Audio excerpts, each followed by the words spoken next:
morning, everyone. Welcome to an exciting episode of Samvad by the School of Film Media and Creative Arts. I am your host कुदरत कौर और आज हमारे साथ हमारे campus psychologist present है, जिनके साथ हम एक ऐसे टॉपिक के बारे में बात करने वाले हैं जो हम सबकी लाइफ का एक इम्पोर्टेंट पार्ट है, mental health issues. So please welcome Miss Anamika Raina ma'am. Ma'am, welcome to our show. It's great to have you here. Thank you so much, Kudrat. Thank you so much for inviting. So before we talk about your journey in this field, we would like to know a little bit more about yourself. Who exactly is Anamika as a person? As a person, Anamika is someone who loves to read, who loves to write, and who loves to narrate stories. That's great. When did you realize that psychology was the profession you wanted to choose? So that's a very interesting question because before working as a psychologist, I was a writer with a radio station. एक mysterious stories पे काम करते करते I came across a very famous case, if you might have heard about it, Tinder murder case. Okay. मैंने वो interview देखा था. I saw her eyes. There was no remorse, no expression, and that is when I realized कि नहीं यार, I want to study about human behavior. So that is how I am here. That's great. We've heard about the terms mental health a lot these days, but only a few know the real meaning behind it. Could you explain it in few terms, like how exactly important it is in our lives? Mental health is just like your physical health. Physical health is important, right? Mental health is also important. And why is it important? If you can manage your emotions properly, तो आपकी daily life में कोई problem नहीं होगी. Then you won't have any problem working or doing anything. That is why it is equally important as physical health. Okay. So mental health को लेके आज भी लोगों में काफी myths है. According to you, what are some of the common misconceptions that people have? There is one misconception I really want to talk about. People say Gen Zs को इतने mental health issues क्यों हैं? हमारे time पे तो नहीं होते थे. So there is one thing. Gen Zs are more vocal about it. They acknowledge it. They know how to set boundaries. आपके टाइम पे आपकी मदर का पेट खराब रहता होगा, घबराहट होती होगी, बार-बार वॉशरूम जाना है, nausea फील होता होगा. These are some very common symptoms of anxiety. So yeah, this is a very common myth we have कि मैडम Gen Z स्कूल में इतनी mental health issues होते हैं. हाँ जी. So studies, career pressure, family expectations और social life, इन सब को manage करना easy नहीं होता. तो students इस सब के बीच में बैलेंस कैसे बना सकते हैं? There's a very easy, not so easy way. There are two ways. First of all, learn how to manage your emotions. If you know what are you feeling, what is triggering you, it will be very easy for you to manage it. उससे क्या होगा? आप कभी भी anxious नहीं होंगे बहुत ज़्यादा. आप easily control कर लेंगे. Second, जो student life में बहुत important है, that is time matrix. Prioritize your task. Prioritize your activities and your relationship. You can go to Google, type time matrix worksheets. You will find number of samples. वहाँ पे there are 4 boxes. आप उसमें according अपने पूरे हफ्ते का task divide करिए. You will be able to manage your relationships, friendships, academics, family, everything equally. That's great. So Anamika, as we all know, stress हर किसी को होता है, लेकिन हम कब जाके समझे कि वो नॉर्मल स्ट्रेस नहीं है और इस पे ध्यान देना जरूरी है. So stress is basic motivation behind everything. अगर आपको ये स्ट्रेस नहीं है कि मेरे मार्क्स कम आएंगे, मैं फेल हो जाऊंगी, तो पढ़ाई नहीं करेंगे ना. Will be like कि हाँ टीचर पास कर देगा. बट जब वो स्ट्रेस इतना बढ़ जाए कि आप पढ़ाई भी नहीं कर पा रहे हो, मतलब you are sitting, you are trying to study, you're trying to open your books, and आप रेस्टलेस हुए जा रहे हो, नहीं हो रहा मुझसे, that means वो स्ट्रेस अब थोड़ा सा बढ़ गया है. सही बात है. तो लोग अक्सर स्ट्रेस, एंजाइटी और डिप्रेशन को सेम समझते हैं, लेकिन इन तीनों में डिफरेंस क्या है? It's a very good question actually.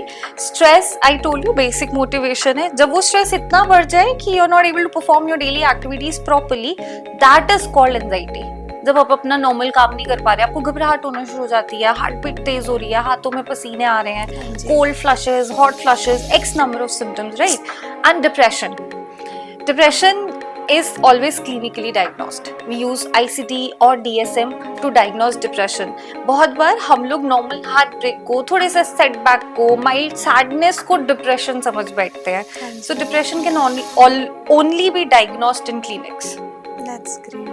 So Anamika, ऐसे कौन से अर्ली वार्निंग साइंस हैं जिन्हें बिल्कुल इग्नोर नहीं करना चाहिए? There are a lot of warning signs जो हम डे टू डे लाइफ में कॉमन समझ के इग्नोर कर देते हैं. सबसे पहले sleep schedule.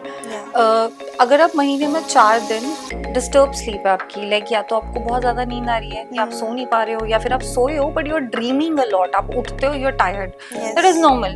Like for 4-5 days और we can say for 1 week it's very normal. But अगर ये एक हफ्ते से ज़्यादा है तो that is not right. Second is आपने बहुत बार देखा होगा कि आप ना अचानक से रिएक्ट करते हो। अगर आपको कोई बार बार आके बोल रहा है कि कुदरत let's go let's do this, तो हम चिढ़ जाते हैं, which is not in your nature. तो अगर आप चिढ़ रहे हो या आपका फ्रेंड अचानक से रिएक्ट कर रहा है, that is also not right. आपका एपेटाइट, आपके खाने पीने की आदतें बहुत बदल जाती है, इधर यू आर नॉट ईटिंग और you are eating a lot. तो दीज आर फ्यू छोटे छोटे वार्निंग साइंस हैं जिन्हें हमें कभी भी इग्नोर नहीं करना चाहिए। तो बर्नआउट क्या है और आजकल स्टूडेंट्स में इतना ये कॉमन क्यों हो रहा है? बर्नआउट का मतलब होता है मेंटल एंड फिजिकल एग्जॉशन। जब आप एग्जॉस्ट हो जाते हो तो बर्नआउट हो जाते हो। एज मेंशन्ड पहले, academic pressure is there, right? Comparison है, social media की life है, competition बहुत ज़्यादा है, everybody has this pressure कि मुझे कुछ हटके करना है लाइफ में। अब इसके कारण क्या होते हैं? बहुत छोटे छोटे से कारण है। अगर मैं स्टूडेंट्स की बात करूँ, they don't know how to say no, कि if they are exhausted, you know, कि यार मैं थक गया हूँ, मुझे रेस्ट करना है, सोना है, पर उनका बेस्ट फ्रेंड आके बोलेगा कि नहीं नहीं यार we are going out let's go, जैसे चलेबिलिटी बोलते हैं हम जिसे, कि फोन की ओर अब चल पड़े, बिकॉज हमें मना करना नहीं आता। Second, you don't know how to prioritise yourself. आप खुद को कभी भी प्रायोरिटाइज नहीं करते हो। अगर हम बच्चों से ये स्टार्ट करें कि they learn how to focus on themselves, self love पे फोकस करें एंड अपना ना भूलना सीखें, सेटिंग पर्सनल बाउंड्रीज, तो it will help them burnout से बचाने के लिए। ओके, लेकिन कई बार लोगों को ऐसे गिल्ट सा भी आ जाता है if they start prioritising themselves more. जैसे बहुत लोग ऐसे बोल देते हैं कि हाँ आप तो हमारे बारे में तो सोच ही नहीं रहे हो। हाँ जी, this is very good thing you have asked Kudrat, because हर every client will ask us this, because conditioning वैसी हुई है, हमें बचपन से सिखाया गया है कि you should never say no. अब क्या होता है कुछ घरों में, again I will not generalise it, कुछ घरों में ना पेरेंट्स कहते हैं आप मना कर रहे हो, आप डिसरिस्पेक्ट कर रहे हो, तो वो तो छोटे बच्चे का कंडीशन हो गया ना। दे डोंट रियलाइज कि हम तो अपना, अब हमारे लिए तो बच्चा इज वेरी ओबीडियंट, लेकिन जब बच्चा बड़ा होगा, बाहर जाएगा, वो किसी को भी मना नहीं कर पाएगा। इसीलिए जब पहली बार वो इंसान अपने आप को चूज करेगा ना कि नहीं यार I don't want to do this, तो he will feel guilt, he will feel bad about that. That's right. So जैसे कि आपने कहा कि सोशल मीडिया का मेंटल हेल्थ पर बहुत ज़्यादा इम्पैक्ट पड़ता है, तो जो स्टूडेंट सोशल मीडिया पर अपने आप को कंपेयर करके लो फील करते हैं या फिर अपनी सेल्फ एस्टीम खो देते हैं, तो उसके लिए आप क्या एडवाइस देना चाहोगे? There is no advice actually, there is a statement and a fact. Real is not real. Exactly. Everything you see on social media is not real. This is something they really need to understand. Just not students, everybody out there, be it teachers, faculties, professionals, everybody needs to understand everything you see on social media is not real. That's right. So family support mental health के लिए कितना important role play करता है? Very important. If you know that your family is there to support you, आप ना बहुत चीज़ें, बहुत स्ट्रेस आपके दिमाग से ऑलरेडी खत्म हो चुका है। अभी recently I had a client, तो something happened in her job, she was like कि मैं घर वालों को कैसे बताऊँ, मैं कैसे बताऊँ। शी वाज नॉट स्कैर्ड कि उसका जॉब उसको छोड़ना है, शी वाज स्कैर्ड कि मैं पेरेंट्स को कैसे बताऊँ। तो like after taking session she told her parents कि पापा ऐसा है, मुझे छोड़ना है। her father was in full support. Today she has left her job and she is not even stressed कि उसके पास नौकरी नहीं है। So yeah, पेरेंट्स आपका सपोर्ट बहुत मैटर करता है मेंटल हेल्थ में, आपके बच्चे को मेंटल हेल्थ इश्यूज से बाहर निकलने में। That's right.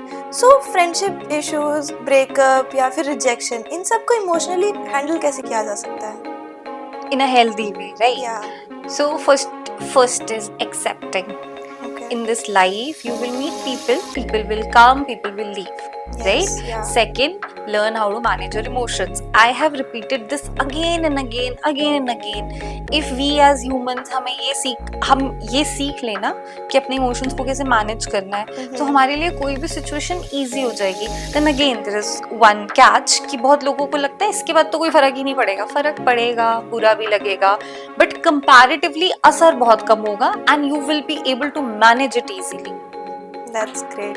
तो अगर किसी को अपनी मेंटल वेलबींग सुधारनी है, तो वो रोज एक डेली हैबिट्स क्या ऐड कर सकता है अपनी लाइफ में?